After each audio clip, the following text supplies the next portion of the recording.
IBPS परीक्षा आणि MPSCची राज्यसेवा संयुक्त पूर्वपरीक्षा या दोन्ही परीक्षा एकाच दिवशी ठेवण्यात आल्याने विद्यार्थ्यांची मोठी कोंडी झाली। या विरोधात संतप्त विद्यार्थ्यांकडून पुण्यामध्ये आंदोलन करण्यात येते।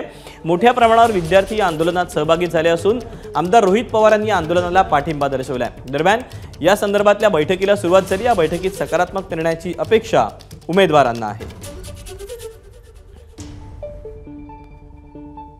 MPSCच्या आंदोलनाच्या विद्यार्थ्यांची संख्या वाढू लागली आहे, त्यामुळे पोलिसांनी देखील बंदोबस्त वाढला आहे।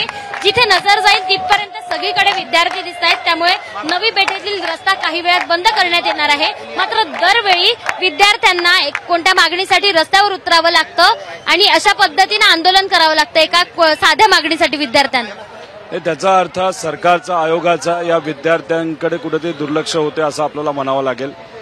मागणी फार सोपी आहे, आता कसं करायचं हे आयोगाने सरकारने ठरवावं।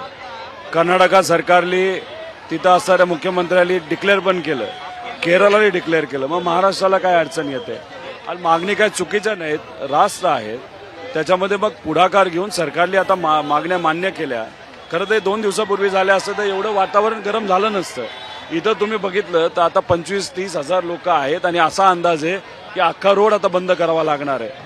आता ही संख्या वाढतच जाणार आहे। मग आता बैठक करून काय करताय तुम्ही एसीत बसलात, तुम्ही चहा बिस्किट तिथं खाता आहात, तुम्ही मोठे अधिकारी आहात, तुम्ही मोठे मंत्री आहात, पण हे सगळे जे आहेत रात्र इथं बसतायत, पावसात बसतायत, उन्हात बसतायत, उपोषण करतायत आणि मग यांच्याकडे थोडं लक्ष देऊन निर्णय संपून टाका ना। मग आता 1 तासाभरात निर्णय घ्यायला काय अडचण आहे यांना? आता जर नोटिफिकेशन निघालं नाही तर पुढचं पाऊल या सगळ्या विद्यार्थ्यांसहित तुमचं काय असणार? हे आंदोलन विद्यार्थ्यांनी उभं केलेलं आहे, आमचा पाठिंबा आहे। काही मुलं उपोषणाला बसले आहेत, ते जोपर्यंत उपोषण करतील तेव्हा मी पण करणार आहे असं मी बोललेलो आहे। त्यामुळे लवकरात लवकर निर्णय घेऊन हा विषय संपून या मुलांना कुठेतरी आता अभ्यासाला जावं। त्यामुळे हे जर निर्णय आज नोटिफिकेशन नाही आलं तर मग आम्ही आंदोलन हे विद्यार्थी कंटिन्यू राहतील आणि आमचा पाठिंबा असाच राहील।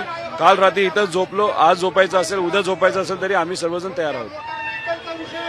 नुकतंच नोटिफिकेशन आज जर काढलं नाही तर हे आंदोलन असंच राहणार आहे आणि या आंदोलनासोबतच मी देखील याच ठिकाणी जेवढे दिवस आंदोलन सुरू राहील तेवढे दिवस यांना पाठिंबा देण्यासाठी इथे राहणार असल्याचं रोहित पवार यांनी सांगितलंय।